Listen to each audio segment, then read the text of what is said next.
ಸಭಾಧ್ಯಕ್ಷತೆಯನ್ನು ವಹಿಸಿರುವ ನಮ್ಮ ನೆಚ್ಚಿನ ಗುರು ಪರಂಪರೆಗೆ ದಿವ್ಯಾದರ್ಶಪ್ರಾಯರಾದ ಶಂಕರನಾರಾಯಣ ಶಾಸ್ತ್ರಿಯವರೇ,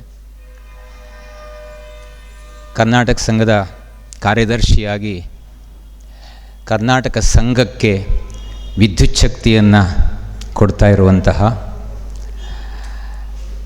ನಮ್ಮ ವಿನಯ ಅವರೇ, ಪ್ರಧಾನವಾಗಿ ಇವತ್ತು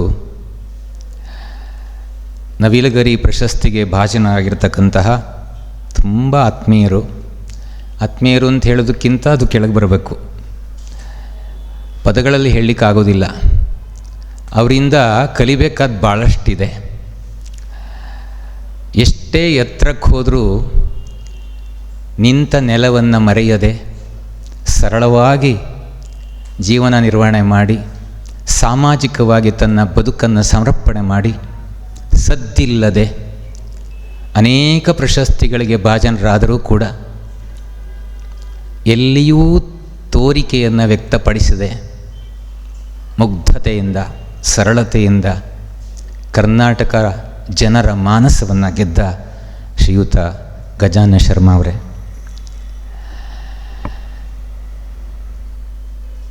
ಒಂದು ನೀರು ತುಂಬಿದ ಕ್ಯಾನ್ನಲ್ಲಿ ತುಂಬ ನೀರು ಹಾಕಿ ಒಂದು ಸಣ್ಣ ರಂಧ್ರ ಮಾಡಿದರೆ ನೀರು ಹೊರತೆಗೆಯೋಕ್ಕಾಗಲ್ಲ, ಎಷ್ಟೇ ಬಗ್ಸಿದರೂ ಕೂಡ. ಒಂದೇ ಗಾಳಿ ಒಳಗಡೆ ಹೋಗಿ ನೀರು ಹೊರಗಡೆ ಬರಬೇಕು, ಗಾಳಿ ಹೋಗದೆ ನೀರು ಹೊರಗಡೆ ಬರಲ್ಲ, ನೀರು ಹೊರಗಡೆ ಬರದೆ ಗಾಳಿ ಒಳಗಡೆ ಹೋಗಲ್ಲ. ಆ ಪರಿಸ್ಥಿತಿಯಲ್ಲಿ ಇದ್ದೇನೆ ನಾನು. ಗಜಾನನ ಶರ್ಮರ ಬಗ್ಗೆ ಭಾವನೆಗಳಲ್ಲಿ ಸಮುದ್ರ ಇದೆ ಮನಲ್ಲಿ, ಆದರೆ ಈ ಸಂದರ್ಭದಲ್ಲಿ ಹೊರಹಾಕಲಿಕ್ಕಾಗೋದಿಲ್ಲ. ಭಾವ ಬಿರಿದಾಗ ಭಾಷೆ ಬರಡಾಗತ್ತಂತೆ. ಆ ಪರಿಸ್ಥಿತಿ ಏನು ಹೇಳೋದು? ಅವರ ಚರಿತ್ರೆಯನ್ನೆಲ್ಲ ನೋಡಿದರೆ ಬಹುಶಃ ಬಾಲ್ಯ ನಮಗೆ ದಾರಿದ್ರ್ಯಾವಸ್ಥೆಯಲ್ಲಿ ಬಡತನದಲ್ಲಿ ಕಳೆದರೆ ಏನೆಲ್ಲ ಸಾಧನೆ ಮಾಡಿಸುತ್ತೆ, ಕಷ್ಟಗಳ ಅನುಭವ ಏನೆಲ್ಲ ಮಾಡಿಸುತ್ತೆ ಅಂತ ಅವರು ಬೆಳೆದ ಪರಿಸರವನ್ನು ನಾವು ಗಮನಿಸಿದಾಗ ಬಹುಶಃ ನಮ್ಮದು ಎಲ್ಲ ಅದೇ ಪರಿಸರನೇ. ನಾವು ಪರಿಸರ ನೋಡಿಕೊಂಡು ಬೆಳೆದ್ವಿ, ಅವರು ಬರೆದರು. ಆ ಸ್ಥಿತಿ ಅಷ್ಟು ಭಾವನಾತ್ಮಕವಾಗಿ ಆ ಸಂದರ್ಭಗಳು ಪೆಟ್ಟು ಬಿದ್ದಾಗ ಎಲ್ಲೋ ಹೃದಯದ ಅಂತರಾಳದಲ್ಲಿ ಅಡಗಿದ ಭಾವಗಳು ಹೊರಗಡೆ ಬಂದು ಕೃತಿರೂಪವನ್ನು ಪಡೆದಿವೆ. ಇಡೀ ಭಾರತವನ್ನೇ ಗೆದ್ದಿರುವ ಒಂದು ಪದ್ಯ ಈಗ ಹೇಳಿದ್ರಲ್ಲ, ಅದೊಂದೇ ಸಾಕು ಗಜಾನನ ಶರ್ಮರು ಏನು ಅಂತ ಅರ್ಥ ಮಾಡ್ಕೊಳ್ಳೋಕ್ಕೆ. ರಾಮಚಂದ್ರ ಮಠದ ಸ್ವಾಮಿಗಳು ಅವರಿಗೆ ರಾಮನ ಬಗ್ಗೆ ಏನಾದರೂ ಬರೆದು ಕೊಡು ಅಂತ ಹೇಳಿದ್ರಂತೆ. 1 ತಿಂಗಳಾದರೂ ಬರೀಲಿಲ್ಲ. ಅವ್ರ ಹೆಂಡತಿ ಹೇಳಿದ್ರಂತೆ, ಏನು ರೀ ಗುರುಗಳು ಹೇಳಿ ಎಷ್ಟು ತಿಂಗಳಾಗ್ತಾ ಬಂತು, ಇನ್ನೂ ಬರೀಲಿಲ್ವಲ್ಲ ಅಂತ. ರಾಮನ ಅನುಗ್ರಹ ಆಗಬೇಕಲ್ಲ, ಅಷ್ಟು ಸುಲಭದಲ್ಲಾಗಿಬಿಡುತ್ತಾ? ಎಲ್ಲೋ ಟೂರಿಗೆ ಹೋದಾಗ ಅವ್ರು ಹೇಳಿದ್ದಲ್ಲ ಇದು, ನಾನೇನೋ ಕಲೆಕ್ಟ್ ಮಾಡ್ಕೊಂಡಿದ್ದಷ್ಟೆ.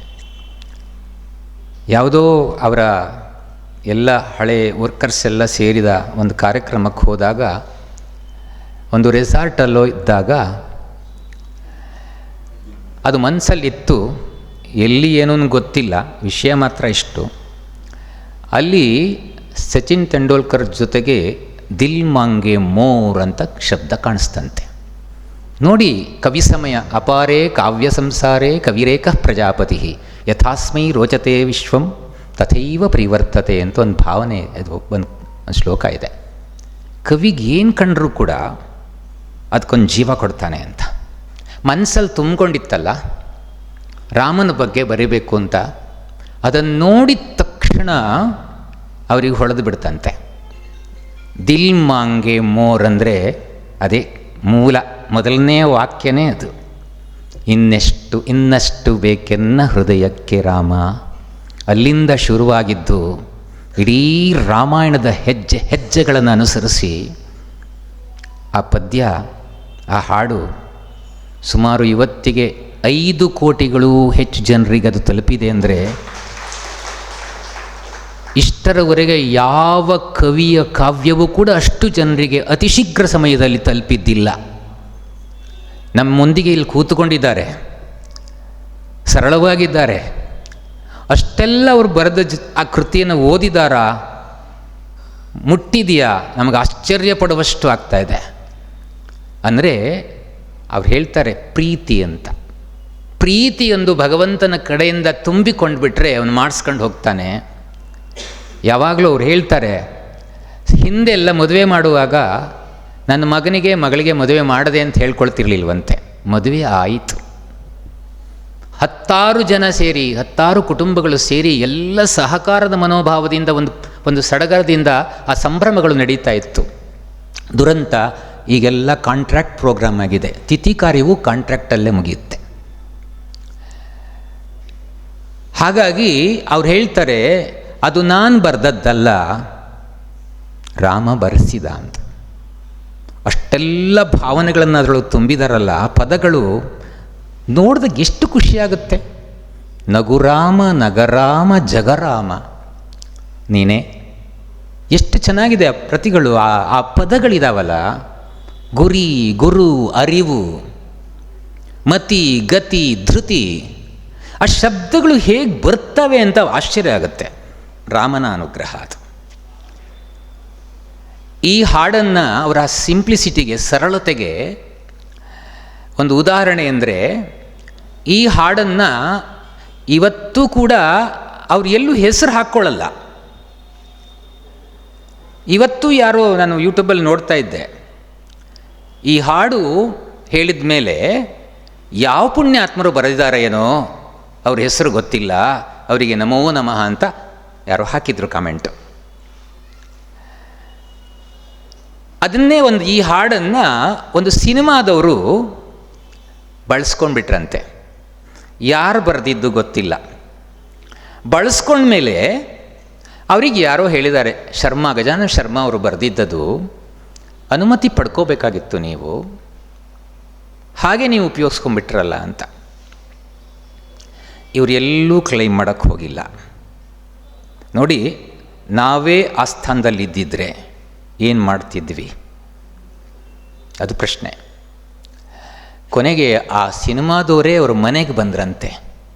ಮನೆಗೆ ಬಂದು ಕ್ಷಮೆ ಕೇಳಿ, ಯಾರು ಬರೆದಿದ್ದು ಗೊತ್ತಿಲ್ಲದೆ ನಮ್ಮ ಸಿನಿಮಾದಲ್ಲಿ ನಿಮ್ಮ ಹಾಡನ್ನು ಉಪಯೋಗಿಸ್ಕೊಂಡ್ಬಿಟ್ಟಿದ್ದೀವಿ, ತುಂಬ ಒಳ್ಳೆಯ ಅಭಿಪ್ರಾಯಗಳು ಬಂದಿದ್ದಾವೆ, ನಮಗೆ ಕ್ಷಮೆ ಇರಲಿ ಅಂಥೇಳಿ ಅವರಿಗೆ ಸನ್ಮಾನ ಮಾಡಿ ಒಂದಷ್ಟು ಅಮೌಂಟ್ ಕೊಟ್ರಂತೆ. ಆ ಅಮೌಂಟನ್ನು ತಗೊಂಡು ಗೋಸ್ವರ್ಗಕ್ಕೆ ಹಾಗೆ ದಾನ ಮಾಡಿದ್ದಾರೆ. ಮಗನ ಮದುವೆ ಕೊರೋನಾ ಪೀರಿಯಡಲ್ಲಾಯಿತು. ಮಗನ ಮದುವೆ ಮಾಡಬೇಕು ಅಂತ ಇಂದಿಷ್ಟು ಅಮೌಂಟನ್ನು ಇಟ್ಕೊಂಡಿದ್ದನ್ನು ಗೋಸ್ವರ್ಗದಲ್ಲೇ ಮದುವೆ ಮಾಡಿ ಉಳಿದದ್ದನ್ನು ಪೂರ್ತಿ ಗೋಸ್ವರ್ಗಕ್ಕೆ ದಾನ ಮಾಡಿದ ಮಹಾತ್ಮ. ಎಲ್ಲೂ ಹೇಳ್ಕೊಂಡಿಲ್ಲ. ಡಿ ವಿ ಜಿಯವರು ಒಂದು ಕಡೆ ಹೇಳ್ತಾರೆ, ಹೆಸರು ಹೆಸರೆಂಬುದೇಂ ಕಸರು ಬೀಸುವ ಗಾಳಿ, ಹಸೆಯೊಂದು ನಿನಗೇಕೆ ಬ್ರಹ್ಮಪುರಿಯೊಳಗೆ, ಶಿಶುವಾಗು ನೀ ಮನದಿ ಹಸುವಾಗು ಸಸಿಯಾಗು ಕಸಬುರಕೆಯ ಗೆಳೆಗೆ ಮಂಕುತಿಮ್ಮ. ಎಷ್ಟು ಅದ್ಭುತವಾಗಿ ನನಗೆ ಅದನ್ನ ಜಾನ್ ಶರ್ಮರ ಆ ಹಿಸ್ಟ್ರಿಯೆಲ್ಲ ನೋಡ್ತಿರ್ಬೇಕಾದ್ರೆ ಅನೇಕ ಪದ್ಯಗಳು, ಕಗ್ಗದ ಪದ್ಯಗಳು ದಮ್ಮಿಕ್ಕಿದ್ವು ನನಗೆ ಅನಿಸುತ್ತೆ. ಕೆಲವು ಸಲ ಅವರು ಕೆಲವು ಪದ್ಯಗಳನ್ನು ತುಂಬ ಇಷ್ಟಪಟ್ಟಿದ್ದಾರೆ. ಬರೀ ಇಷ್ಟಪಟ್ಟಿದ್ದಲ್ಲ, ಆ ಪದ್ಯದ ಭಾವವನ್ನು, ಸಾರ ಸರ್ವಸ್ವವನ್ನು ಜೀವನವಿಡೀ ಅಳವಡಿಸಿಕೊಂಡಿದ್ದಾರೆ.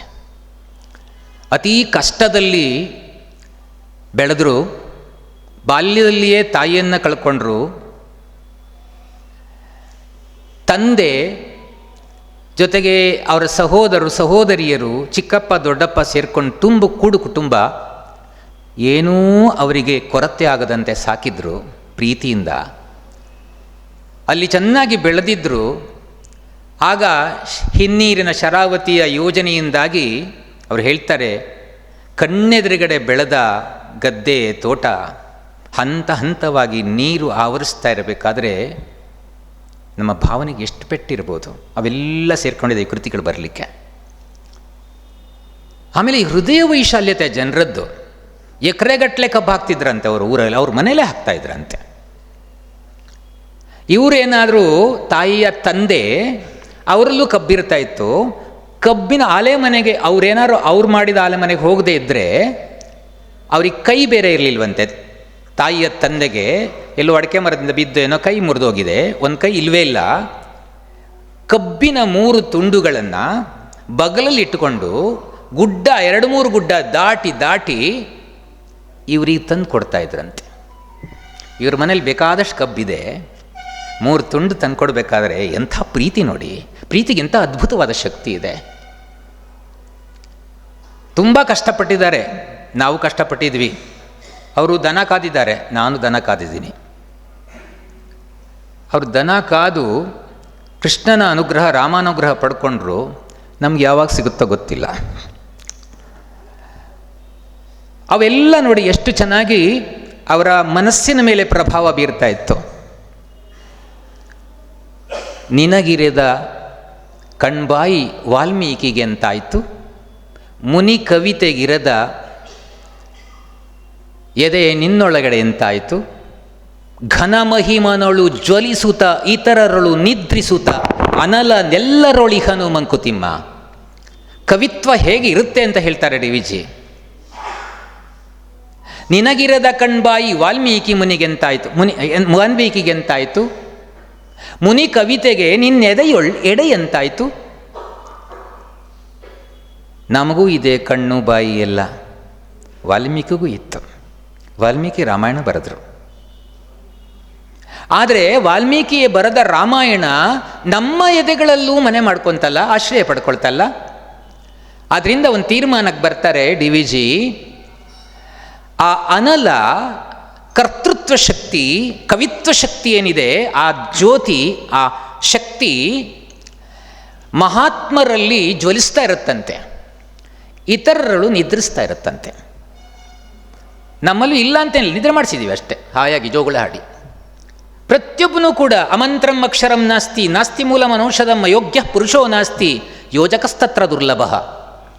ಪ್ರತಿಯೊಬ್ಬರಲ್ಲೂ ಶಕ್ತಿ ಇದೆ ಅಂತ ಹೇಳ್ತಾರೆ. ಆದರೆ ಕೆಲವರಲ್ಲಿ ಉಜ್ವಲವಾಗಿ ದೇದೀಪ್ಯಮಾನವಾಗಿ ಅದು ಬೆಳಗುತ್ತೆ, ಕೆಲವರಲ್ಲಿ ನಿದ್ದೆ ಮಾಡುತ್ತೆ. ಗಜಾನನ ಚರ್ಮದಲ್ಲಿ ಜ್ವಲಿಸ್ತದು. ಮೊದಲು ಶುರುವಾದದ್ದು ನಾಟಕಗಳನ್ನು ರಚನೆ ಮಾಡೋದು, ಅದು ಮಕ್ಕಳ ನಾಟಕಗಳನ್ನು. ಅದಕ್ಕೆ ಅವರು ಡಾಕ್ಟರೇಟ್ ಪ್ರಶಸ್ತಿ ಸಿಕ್ಕಿದೆ ಅವರಿಗೆ. ಕನ್ನಡದಲ್ಲಿ ಮಕ್ಕಳ ನಾಟಕಗಳು ಮತ್ತು ರಂಗಭೂಮಿ ಎಂಬ ಕೃತಿಗೆ ಹಂಪಿ ವಿಶ್ವವಿದ್ಯಾಲಯ ಡಾಕ್ಟರೇಟ್ ಪದವಿಯನ್ನು ಕೊಟ್ಟಿದೆ. ಆಮೇಲೆ ನಾವು ಇಲ್ಲಿ ಬಂದ ಸುರಿನಲ್ಲಿ ನಾವು ನಾಣಿ ಭಟ್ಟನ ಸ್ವರ್ಗದ ಕನಸು ತುಂಬ ಚೆನ್ನಾಗಿ ನೋಡಿ ಅನುಭವಿಸಿದ್ದೀವಿ. ತುಂಬ ನಮ್ಗೆ ಆಗ ಗಜಾನನ ಸರ್ ಅಷ್ಟು ಪರಿಚಯ ಇರಲಿಲ್ವಲ್ಲ, ಯಾರಪ್ಪ ಬರೆದಿದ್ದು, ಎಷ್ಟು ಚೆನ್ನಾಗಿ ಬರೆದಿದ್ದಾರೆ. ಕೆಲವೊಮ್ಮೆ ಗಜಾನನ ಶರ್ಮನ್ ನೋಡಿದಾಗ ಇವರೇ ಬರೆದಿದ್ದ, ಅಯ್ಯೋ ಇಷ್ಟು ಸಿಂಪಲ್ ಆಗಿದ್ದಾರೆ, ಇವ್ರು ಬರೆಯೋಕ್ಕೆ ಸಾಧ್ಯನಾ ಅಂತ. ಸಿಂಪಲ್ ಆಗಿದ್ದವ್ರು ಬರೀಬಾರ್ದ? ಏನೇನೋ ಭಾವನೆಗಳು ನಮಗೆ ಬರ್ತಾ ಇತ್ತು. ಮೃಗ ಮತ್ತು ಸುಂದರಿ, ಗೊಂಬೆ ರಾವಣ ಇತ್ಯಾದಿ ಮಕ್ಕಳ ನಾಟಕಗಳನ್ನ ಅಲ್ಲಿ ಜೋಗದಲ್ಲಿ ಇವರಿಗೇನು ಭಾಳ ಕೆಲಸ ಇರಲಿಲ್ಲ, ಬರೀ ಟೆಸ್ಟ್ ಮಾಡೋದಷ್ಟೇ, ಸಾರ್ವಜನಿಕ ಸಂಪರ್ಕ ಇಲ್ಲದ ಒಂದು ಕೆಲಸ. ಇಂಜಿನಿಯರಿಂಗ್ ಓದಿದಾಗಲೂ ಕೂಡ ಅವರು ನೆನಪು ಮಾಡ್ಕೋತಾರೆ, ಓದಲಿಕ್ಕೆ ಅವರಪ್ಪನಿಗೆ ಫೀಸ್ ಕೊಡೋ ಶಕ್ತಿ ಇಲ್ಲದಿದ್ದಾಗ PUC ಆದಮೇಲೆ ದಾವಣಗೆರೆಯಲ್ಲಿ ಅವರ ಫ್ರೆಂಡನ ಅಣ್ಣನೋ ಯಾರೋ ಹೇಳಿದ್ರಂತೆ, ಚನ್ನಗಿರಿ ವಿರೂಪಾಕ್ಷ ಛತ್ರ ಇದೆ, ಅಲ್ಲಿ 2 ಹೊತ್ತು ಊಟ ಹಾಕ್ತಾರೆ, ಅಲ್ಲೋಗಿ ಸೇರ್ಕೋ ಅಂತ. ಯಾರ್ಯಾರನ್ನೋ ಹಿಡಿದು ಅಲ್ಲಿ ಸ್ಥಾನ ಗಿಟ್ಟಿಸಿಕೊಂಡು ನೆನೆಸ್ಕೋತಾರೆ. ಇದೆಲ್ಲ ಆ ರೀತಿಯಲ್ಲಿ ಬದುಕಿದವರಿಗೆ ಮಾತ್ರ ಆನಂದ ಕೊಡುವಂಥದ್ದು. ನಮಗೂ ಕೂಡ SLCಲಿ ಮಧ್ಯಾಹ್ನ ಊಟ ಹಾಕೋರಿರಲಿಲ್ಲ. ಒಂದು ವರ್ಷ ಅಲ್ಲಿ ಪುಣ್ಯಾತ್ಮರು ವಾರನ್ನ ಮಾಡಿ ವಾರಕ್ಕೊಂದು ದಿವಸ ಹೋಗ್ತಾ ಇದ್ವಿ ನಾವು. ಇವತ್ತಿಗೂ ಕೂಡ ಆ ವಾರನ್ನ ಊಟ ಹಾಕಿದವ್ರನ್ನ ಮನಸ್ಸಲ್ಲಿ ನೆನೆಸ್ಕೋತೀನಿ. ಯಾಕೆ ಅಂದರೆ ಅಕಸ್ಮಾತ್ ಅಂಥವ್ರನ್ನ ಮರೆತು ಬಿಟ್ಟರೆ ನನ್ನ ಮಕ್ಕಳಿಗೆ ಹೇಳ್ತಾ ಇರ್ತೀನಿ, ಆ ಸಂದರ್ಭಗಳೇ ಇಲ್ಲ ಬಿಡಿ ಮಕ್ಕಳಿಗೆ. ಈಗ ನೀವ್ಯಾರು ವಾರನ್ನ ಹಾಕ್ತೀನಿ ಅಂತ ಬರ್ತಾರೆ? ಈಗ ಯಾರೂ ಬರಲ್ಲ. ಅವ್ರ ಅನ್ನ ಹಾಕಿದವ್ರನ್ನ ನೆನ್ಪಿಟ್ಕೊಂಡು ಹೋಗಿ ಕೃತಜ್ಞತೆ ಆಗಾಗ ಸಲ್ಲಿಸ್ತಾ ಇರಿ. ಹಾಗೆ ಮಾಡಿದರೆ ಅಯ್ಯೋ ಅನ್ನ ಹಾಕಿದ್ದಕ್ಕೆಷ್ಟು ಕೃತಜ್ಞತೆ ಸಲ್ಲಿಸ್ತಾ ಇದ್ದಾನೆ ಹುಡುಗ, ಇನ್ನೂ 4 ಜನರಿಗೆ ಅನ್ನ ಹಾಕ್ತೀನಿ ಅಂತ ಭಾವ ಬರುತ್ತೆ. ಮಾತಾಡಿಸ್ದಿದ್ರೆ ಸೊಕ್ಕಿউಕೆ ಯಾಕೂ ಅನ್ನ ಹಾಕಬಾರದು ಅಂತ ತಿಳ್ಕೊಂಡ್ಬಿಡ್ತಾರೆ. ಅದರಿಂದ ಆಹಿತ ದೃಷ್ಟಿಯಿಂದಲಾದರೂ ನಾವು ಮಾತಾಡಿಸ್ಬೇಕು. ಅನ್ನ ಹಾಕಿದ ವಿರೂಪಾಕ್ಷ ಆ ಛತ್ರದಲ್ಲಿ ಅನ್ನ ಹಾಕಿದವರು ಇವತ್ತು ಇದಾರಂತೆ. ಅವರು ದಾವಣಗೆರೆಯಲ್ಲಿ 100 ವರ್ಷ ಮುಂದಿನ ವರ್ಷ ಭರ್ತಿ ಆಗುತ್ತೆ. ನಾವೆಲ್ಲ ಸೇರ್ಕೊಂಡು ಆ ಛತ್ರದಲ್ಲಿ ಇರೋರೆಲ್ಲ ಸೇರ್ಕೊಂಡು ಹೋಗಿ ಗ್ರ್ಯಾಂಡಾಗಿ ಅವರ ಶತಮಾನೋತ್ಸವನ ಆಚರಿಸಬೇಕು ಅಂತ ಹಂಬಲಿಸಿದ್ದಾರೆ ಅವರು. ಯಾಕೆ ಅಂದರೆ ಅವರೇ ಹೇಳಿದರು ಒಂದು ಸಲ ಆ ಪದ್ಯನ, ಆ ಕಗ್ಗದ ಪದ್ಯ ಬೇರೆಯವ್ರು ಹೇಳಿದ ತಕ್ಷಣ ಎಷ್ಟು ಖುಷಿ ಆಗುತ್ತೆ ನಮ್ಗೆ ಗೊತ್ತಾ. ಮೊನ್ನೆ ಹಾಗೆ ಶ್ರೀಧರ್ ಹೇಳಿದಾಗಲೂ ಅಷ್ಟೇ, ಪರಿಮಿತಿಯ ನರಿತಾಶ್ ಹೇಳಿದಾಗ ಒಳ್ಳೆ ರೋಮಾಂಚನ ಆಗಿಬಿಡುತ್ತೆ ನಮಗೆ. ನಾವೇ ಹೇಳಿ ಹೇಳಿ ಬೇಜಾರಾಗಿರುತ್ತಲ್ಲ, ಬೇರೆಯವ್ರು ಹೇಳಿದಾಗ ಖುಷಿ ಆಗುತ್ತೆ. ಅನ್ನ ಉಣ್ಣುವಂದು ಕೇಳ್ ಅದನ್ನು ಬೇಯಿಸಿದ ನೀರ್, ನಿನ್ನ ದುಡಿತದ ಬೆಮರೋ ಪೆರರ ಕಣ್ಣೀರೋ, ತಿನ್ನು ನೀಂ ಜಗಕ್ಕೆ ತಿನ್ನಲಿತ್ತನಿತ ಮಿಕ್ಕೂಟ ಜೀರ್ಣಿಸದ ಋಣಶೇಷ ಮಂಕುತಿಮ್ಮ. ಅನ್ನ ಉಣುವಂದು ಕೇಳ್ ಅದನ್ನು ಬೇಯಿಸಿದ ನೀರ್. ಈ ಪದ್ಯಕ್ಕೆ ಸರಿಯಾಗಿ ಜೀವನವಿಡೀ ನಡ್ಕೊಂಡಿದ್ದಾರೆ ಶರ್ಮಾ ಅವರು. ಅನ್ನ ಹಾಕಿದವರನ್ನು ಮರೀಲಿಲ್ಲ. 2 ಹೊತ್ತು ಅನ್ನ ಹಾಕಿದ್ದಕ್ಕೆ 5 ವರ್ಷ ಇತ್ತಂತೆ. ಅಷ್ಟು ಓದಕ್ಕಾಗ್ತಿರ್ಲಿಲ್ಲ. ಆ ಪುಣ್ಯಾತ್ಮರು ಭಾನುವಾರ ಅಲ್ಲಿ ಶಾಂತಿ ಟಾಕೀಸ್ ಇತ್ತಂತೆ, ಫ್ರೀಯಾಗಿ ಪಿಕ್ಚರ್ನ ತೋರಿಸ್ತಿದ್ರಂತೆ. ಈ ಸಂದರ್ಭ ನೆನೆಸ್ಬೇಕಲ್ಲ ಅವರು. ಅಂಥವ್ರು ಯಾರಿದ್ದಾರೆ ಈಗ? ಇವತ್ತು ನೆನ್ಪಿಟ್ಕೊಂಡಿದ್ದಾರೆ ಅನ್ನ ಹಾಕಿದವ್ರನ್ನ ಮರಿಬಾರ್ದು ಅಂತ. ಅವೆಲ್ಲ ಭಾವನೆಗಳಿದಾವಲ್ಲ, ಈ ಕವಿತ್ವಕ್ಕೆ ಶ್ರೀಮಂತಗೊಳಿಸಿದ್ದಾವೆ. ಭಾವನೆಗಳನ್ನು ತುಂಬಿಕೊಂಡಾಗ ಮಾತ್ರ ಇಂಥದ್ದೆಲ್ಲ ಬರೋಕ್ಕೆ ಸಾಧ್ಯ. ಬರೀ ಒಣ ಜೀವನದಲ್ಲಿ ಸಾಹಿತ್ಯ ಅರಳಿಕ್ಕೆ ಸಾಧ್ಯನೇ ಇಲ್ಲ. ಬೇಂದ್ರೆಯವರು ಅಷ್ಟೆಲ್ಲ ಕೃತಿಗಳನ್ನ ಬರೀಲಿ ಕಾರಣ ಏನು ಅಂದರೆ ಜೀವನದಲ್ಲಿ ಬೆಂದಿದ್ದಾರೆ. ಬೇಂದ್ರೆ ಆಗ್ತಾರೆ ಅಂತ. DVG ಎಷ್ಟೆಲ್ಲ ಕಷ್ಟಪಟ್ಟಿದ್ದಾರೆ. ಕಷ್ಟದಿಂದ ಕಾವ್ಯ ಹುಟ್ಟು ಹಾಗೆ ಸುಖದಿಂದ ಹುಟ್ಟುವುದಿಲ್ಲ, ಬಲಾತ್ಕಾರವಾಗಿ ಎಳಿಸ್ಬೇಕಾಗತ್ತೆ. ಹಾಗೆ ಅನ್ನ ಊಟ ಮಾಡುವಾಗ ಕೇಳು ಅದನ್ನು ಬೇಯಿಸಿದ ನೀರ್, ನಿನ್ನ ದುಡಿತದ ಬೆಮರೋ ಪೆರರ ಕಣ್ಣೀರೋ. ಜೀವನವಿಡೀ ಅವ್ರು ಹೇಳ್ತಾರೆ, ನನಗೂ ಖುಷಿ ಆಗುತ್ತೆ, ನಾನು ಅವರ ಅಭಿಪ್ರಾಯಕ್ಕೆ ನಾನು ಸಮಾನವಾಗಿ ವರ್ತಿಸ್ತೀನಿ. ನಾವು 32 ವರ್ಷ 33 ವರ್ಷ ನಾನು ಪಾಠ ಮಾಡಿದ್ದೀನಿ. ನಮ್ಗೆ ಅವರೆಲ್ಲ ಹೇಳುವಾಗ ಎಷ್ಟು ಖುಷಿ ಆಗುತ್ತೆ ಗೊತ್ತಾ. ಯಾವ ಮಗುಗೂ ಅನ್ಯಾಯ ಮಾಡಿಲ್ಲ ಅಂತ ಎದೆ ತಟ್ಟಿ ಹೇಳುವಂಥ ಶಕ್ತಿ ನನಗೆ ಯಾವಾಗಲೂ ಇದೆ. ಅವರು ಹಾಗೆ ಅವ್ರು ಹೇಳ್ತಾರೆ, ನಾವು ಸಮಾಜಕ್ಕೇನು ಕೊಡ್ತೇವೋ ಬಿಡ್ತೇವೋ ಗೊತ್ತಿಲ್ಲ, ನಾವು ಕೆಲಸ ಸಿಕ್ಕಿದ್ರನ್ನ ನ್ಯಾಯವಾಗಿ ಮಾಡಬೇಕಲ್ಲ ಅಂತ ಮಾಡಿದ್ದೇನೆ. ಜೊತೆಗೆ ಅದು ಅವಕಾಶ ಸಿಕ್ತು ಅಂತ ಬೇರೆ ಬೇರೆ ಮೂಲಗಳಿಂದ ಕಸಿದುಕೊಳ್ಳುವ ಪ್ರಯತ್ನ ನಾನೆಂದೂ ಮಾಡಿಲ್ಲ. ಇವತ್ತು ಜಗತ್ತಿಗೆ ಬೇಕಾದದ್ದು. ಅಂಥ ಸ್ಥಾನಕ್ಕೆ ಬಂದ ತಕ್ಷಣ ನೋಡ್ತಾ ಇರ್ತಾರೆ ಹಪಹಪಿಕೆ, ಎಲ್ಲಿ ದುಡ್ಡು ಎಳೆಯೋಣ ಅಂತ. ಇವತ್ತೆಲ್ಲ ನೋಡ್ತೀವಲ್ಲ ಎಲ್ಲ ಆಫೀಸುಗಳಲ್ಲಿ. ಇದು ಸಮಾಜಕ್ಕೆ ಸಂದೇಶವಾಗಿ ಪರಿವರ್ತಿತವಾಗಬೇಕು. ಇವರ ಕೃತಿಗಳನ್ನು, ಇವರ ಚರಿತ್ರೆಯನ್ನು ಇವತ್ತಿನ ನೌಕರರು, ಕೆಲಸ ಮಾಡೋರು ಓದಿದರೆ ಸ್ವಲ್ಪ ಮಟ್ಟಿಗಾದರೂ ಬದಲಾವಣೆ ಆಗುತ್ತೋ ಏನೋ. ಎಷ್ಟು ಚೆನ್ನಾಗಿ ಅದನ್ನು ಎಷ್ಟು ಭಾಳ ಆತ್ಮವಿಶ್ವಾಸಪೂರ್ವವಾಗಿ ಹೇಳಲಿಕ್ಕಾಗತ್ತೆ ಅದಾವಾಗ. ಹಾಗೆ ಅವರು ಜೀವನವಿಡೀ ವರ್ತಿಸಿದ್ದಾರೆ. ಮೊದಲು ಅಲ್ಲಿ ಜೋಗದಲ್ಲಿ ಮಕ್ಕಳನ್ನೆಲ್ಲ ಸೇರಿಸಿ ನಾಟಕ ಆಡಿಸ್ತಿದ್ರಂತೆ. ಆಮೇಲೆ ನಮ್ಮ ಕುವೆಂಪು ರಂಗಮಂದಿರದಲ್ಲೂ ನಡೀತಾ ಇತ್ತು. ಅವ್ರು ಕೊನೆಗೆ ಹೇಳ್ತಾರೆ, ಜೀವನದಲ್ಲಿ ಎಲ್ಲ ಪರಿವರ್ತನೆ ಆಗುತ್ತೆ, ಎಲ್ಲದ್ರ ಬಗ್ಗೆ ಬಿಟ್ಟು ಹೋಗ್ತೀವಿ, ಎಲ್ಲ ಮಾಡ್ತೀವಿ, ಆದರೆ ನಾನು ಆ ಮಕ್ಕಳ ಜೊತೆಗೆ ಇಟ್ಟುಕೊಂಡ ಸಂಪರ್ಕ ಬಿಟ್ಟು ಹೋಯ್ತಲ್ಲ ಅಂತ ಅದೊಂದೇ ನನಗೆ ನೋವು ಅಂತ. ಮಕ್ಕಳ ಜೊತೆಗೆ ಸಾಹಿತ್ಯ ಬೆಳೆಯಿತು. ಆಮೇಲೆ 100 ವರ್ಷದ ವಿದ್ಯುತ್ ಶಕ್ತಿಯ ಇತಿಹಾಸವನ್ನು ಎಲ್ಲ ಕಲೆಕ್ಟ್ ಮಾಡಿ ಬರೆದ್ರು. ಅವರು ಬರೆಯುವಾಗ ಒಂದು ಮಾತು ಹೇಳ್ತಾರೆ, ಸುಮ್ಮನೆ ರೋಚಕವಾಗಿ ಬರೆಯುವುದು ನನಗಿಷ್ಟ ಇಲ್ಲ, ನನ್ನ ಬರವಣಿಗೆ ಹಿಂದೆ ಸತ್ಯ ಘಟನೆಗಳು ಇರಬೇಕು, ಸತ್ಯಕ್ಕೆ ಅನ್ಯಾಯ ಆಗದೆ ಹಾಗೆ, ಚ್ಯುತಿ ಆಗದೇ ಇದ್ದ ಹಾಗೆ ಕೃತಿಯನ್ನು ಬರೆದರೂ ಅದು ನೈಜ ಚರಿತ್ರೆ ಇಲ್ಲದೆ ಇರಬಹುದು ಚೆನ್ನಬೈರಾದೇವಿ ಅವರದ್ದು. ಆದರೆ ಸತ್ಯದ ಘಟನೆಗಳನ್ನು ಆಧರಿಸಿ ಕಲ್ಪನೆಯ ಕಥೆಯನ್ನು ಹೆಣೆದಿದ್ದೇನೆ ಅಂತ ಬರೆದಿದ್ದಾರೆ. ಅಲ್ಲಿ ಸತ್ಯ ಸುಮಾರು ಚೆನ್ನಬೈರಾದೇವಿಯನ್ನು ಬರೀಬೇಕಾದ್ರೆ 62 ದಾಖಲೆಗಳನ್ನು ಅವರು ಉದಾಹರಿಸಿದ್ದಾರೆ. 62 ದಾಖಲೆಗಳು. ಅಂದರೆ ಏನು ಬರೆದ್ರೂ ಕೂಡ ಅದರ ಹಿಂದೆ ನಮ್ಮ ಎಸ್ ಎಲ್ ಭೈರಪ್ಪ ಕಾದಂಬರಿಗಳನ್ನು ಬರೀತಾ ಇದ್ರಲ್ಲ, ಬರೆಯುವ ಮುನ್ನ ಎಷ್ಟೆಲ್ಲ ಪರಿಶ್ರಮ ಪಡ್ತಿದ್ರು ಅಷ್ಟೇ ಪರಿಶ್ರಮವನ್ನು ಶರ್ಮಾ ಅವರು ಪಟ್ಟಿದ್ದಾರೆ. ಪುನರ್ವಸು, ಅದು ನೋವಾಗುತ್ತೆ ಓದುವಾಗ. ಯಾಕೆ ಹೆಸರಿಟ್ಟರೋ ಗೊತ್ತಿಲ್ಲ, ಪುನಃ ವಸತಿ ಆ ಅರ್ಥದಲ್ಲಿ ಇಟ್ಟಿದ್ದಾರೋ ಏನೋ, ಕೇಳಲಿಲ್ಲ ನಾನು, ಆಮೇಲೆ ಕೇಳ್ತೀನಿ. ಅದಕ್ಕೆ ಶಬ್ದಾರ್ಥ ಕಸ್ತುಭದಲ್ಲಿ ಒಂದು ಮಾತಿದೆ, ಪುನಃ ವಸತಿ ಬ್ರಹ್ಮಾದಿ ದೇವೇಶು ಅಂತರಾತ್ಮತಯ ಇತಿ ಪುನರ್ವಸು ಅಂತ ಅರ್ಥ ಇದೆ ಅಲ್ಲಿ. ಎಷ್ಟು ಚೆನ್ನಾಗಿದೆ ನೋಡಿ. ಪುನರ್ವಸು ಅಂದರೆ ವಿಷ್ಣುವಿನ ಹೆಸರು ಆಗುತ್ತೆ, ಶಿವನ ಹೆಸರು ಆಗುತ್ತೆ. ಆಲ್ ಪರ್ವೇಡಿಂಗ್ ವಿಷ್ಣು ಇದಾನಲ್ಲ, ಅವನು ಪುನಃ ವಸತಿ ಬ್ರಹ್ಮಾದಿ ದೇವೇಶು, ಬ್ರಹ್ಮ ಮುಂತಾದ ದೇವತೆಗಳಲ್ಲಿ ಮತ್ತೆ ಅವನು ವಾಸ ಮಾಡ್ತಾನೆ. ಯಾವ ರೀತಿ ವಾಸ ಮಾಡ್ತಾನೆ ಅಂದರೆ ಅಂತರಾತ್ಮತಯ, ಅಂತರಾತ್ಮನಾಗಿ ವಾಸ ಮಾಡ್ತಾನೆ ಅಂತ. ಅಲ್ಲೆಲ್ಲ ಕಳ್ಕೊಂಡ್ರು ಜನ, ಅವರ ನೋವು ಆದರೆ ಹೇಳ್ತಾರೆ, ಕೆಲವು ಸಲ ಒಳ್ಳೆಯ ಕಾರಣಕ್ಕೆ ಕಳ್ಕೊಂಡ್ರೆ ತಪ್ಪಿಲ್ಲ ಅಂತ. ಆದರೆ ಈಗ ಶರಾವತಿಯ ಮೇಲೆ ದೌರ್ಜನ್ಯ ನಡೀತಾ ಇದೆಯಲ್ಲ, ಅದು ಸಲ್ಲದು.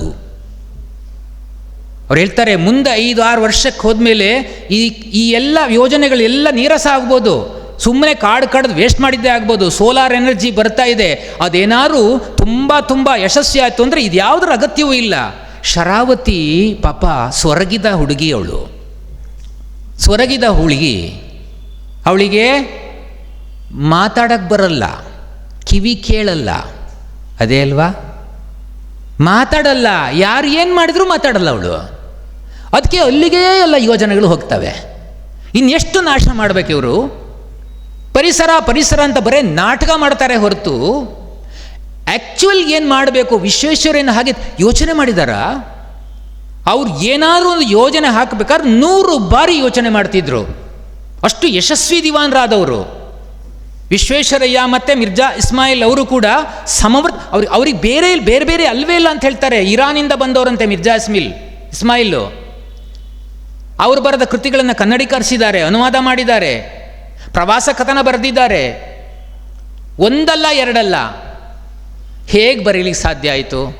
ಅವ್ರು ಹೇಳ್ತಾರೆ, ನಾನು ಈ ವಿಚಾರದ ಸ್ವಲ್ಪ ಸ್ವಾರ್ಥಿ ಅಂತ. ಒಳ್ಳೆ ಸ್ವಾರ್ಥ ಇದು. ಯಾಕೆ ಅಂದರೆ ರಿಟೈರ್ ಆದಮೇಲೆ ನನಗೆ ಬೇರೆ ಕೆಲಸ ಇಲ್ಲ, ಅದಕ್ಕೆ ಕೂತ್ಕೊಂಡು ಬರೀಲಿಕ್ಕೆ ಶುರು ಮಾಡಿದೆ, ಅಧ್ಯಯನ ಮಾಡಿದೆ.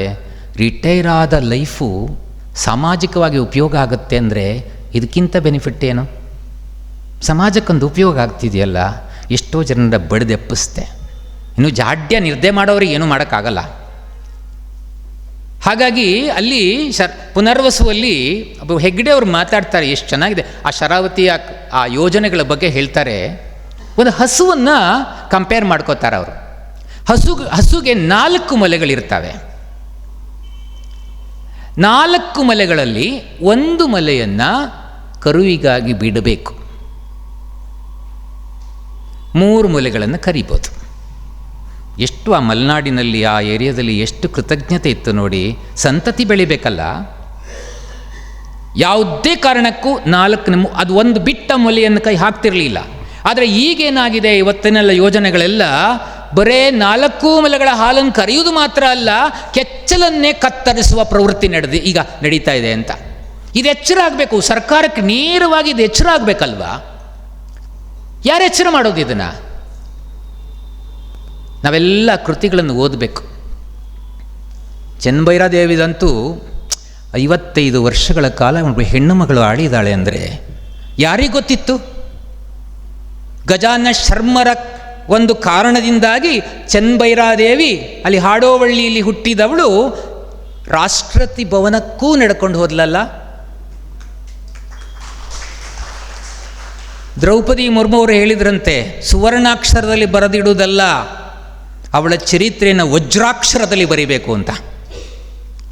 ಅಲ್ಲಿಗೆ ಮುಟ್ಟಿತು ಅಂದರೆ ಅದು ಲೇಖನಕ್ಕೆ ಎಷ್ಟು ಶಕ್ತಿ ಇದೆ ನೋಡಿ. ನಮ್ಮ ಪ್ರಾಮಾನ್ಯ ಪ್ರಧಾನಮಂತ್ರಿಯ ಬಾಯಿಯಲ್ಲಿ ಈ ರಾಮನಾಮದ ಹಾಡು ಬರಬೇಕಾದ್ರೆ ಅದೆಷ್ಟು ಪ್ರಭಾವ ಬೀರ್ಲಿಕ್ಕೆ ಸಾಕು. ಬೀರಲಿಕ್ಕೆ ಸಾಕದು?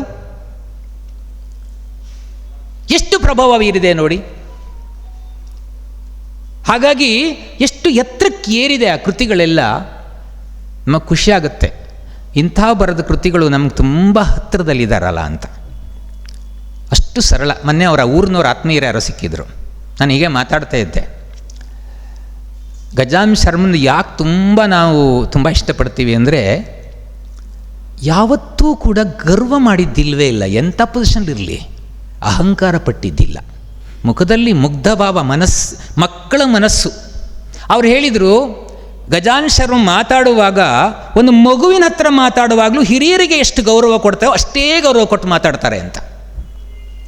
ಇದುವರೆಗೆ ನಾನು ತುಂಬ ಜನ ಆ ಗಜಾನನ ಶರ್ಮ ಗೊತ್ತಿದ್ದವರ ಸಂಪರ್ಕ ಮಾಡಿದ್ದೀನಿ, ಗೊತ್ತಿದೆ. ಆದರೆ ಇವತ್ತಿನವರೆಗೂ ಕೂಡ ಮರೆಯಲ್ಲಿ ಗಜಾನನ ಶರ್ಮನವ್ರ ಬಗ್ಗೆ ಒಂದು ಕೆಟ್ಟ ಮಾತನ್ನು, ಅಪವಾದವನ್ನು ಮಾಡಿದ್ದಿಲ್ಲ. ಹಾಗೆ ಬದುಕೋದು ಎಷ್ಟು ಕಷ್ಟ. ಎದುರುಗಡೆ ಹೊಗಳ್ತಾರೆ, ಮರೆಯಲ್ಲಿ ಏನೇನೋ ಮಾತಾಡ್ತಾರೆ. ನಮ್ಮನ್ನು ಬಿಟ್ಟಿಲ್ಲ. ಏನು ಒಂದು 100-150 ಪದ್ಯ ಕಲ್ತ್ಕೊಂಡಿದ್ದಾನೆ, ಅದನ್ನೇ ಹಿಡ್ಕೊಂಡು ಇವರೆಲ್ಲ ತಿರುಗ್ತಾನೆ. ಅವ್ರಿಗೆ ಬರುತ್ತಾ ಕೇಳಿರೋ 5 ಪದ್ಯನೂ ಬರಲ್ಲ.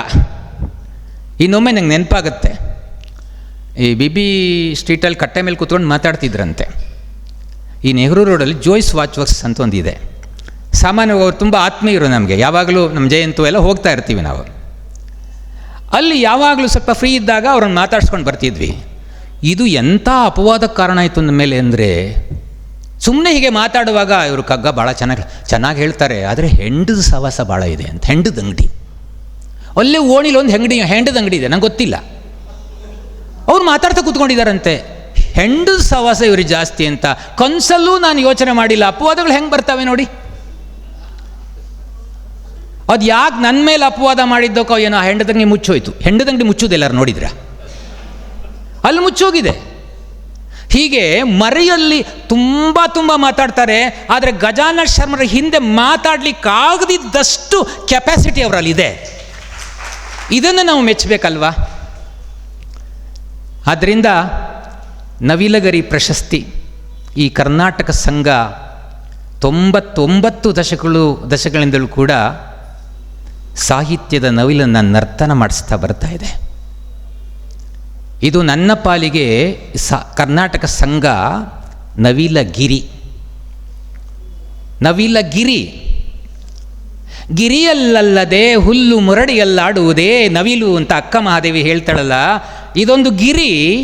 ಇತ್ತೀಚೆಗೆ ಆ ಗಿರಿಯಲ್ಲಿ ನರ್ತನ, ಈ ನವಿಲುಗಳು ಸುಮ್ಮನೆ ನರ್ತನ ಮಾಡಲ್ಲ, ಕಂಡೀಷನಲ್.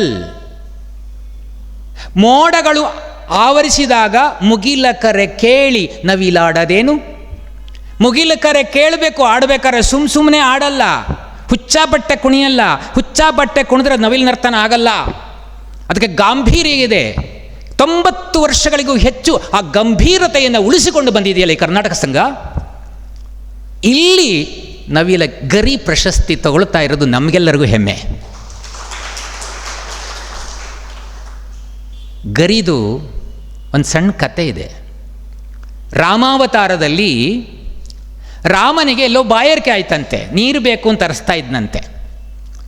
ಆಗ ಒಂದು ನವಿಲು ಬಾ ನಾನು ತೋರಿಸ್ತೀನಿ ಅಂತ ಅದು ಮುಂದೆ ಹೋಯ್ತಂತೆ. ದಾರಿ ತಪ್ಪದೇ ಇರಲಿ ಅಂತ ತನ್ನ ಗರಿಯನ್ನೆಲ್ಲ ಬೀಳಿಸಿಕೊಂಡು ಹೋಯ್ತಂತೆ. ರಾಮನಿಗೆ ನೀರು ಸಿಕ್ಕಿತು. ಆ ನವಿಲಿನ ಕಾರ್ಯವನ್ನು ಸಹಾಯವನ್ನೂ ಕೂಡ ನೆನಪಲ್ಲಿಟ್ಟುಕೊಂಡು ಅನುಗ್ರಹ ಮಾಡ್ತಾನೆ.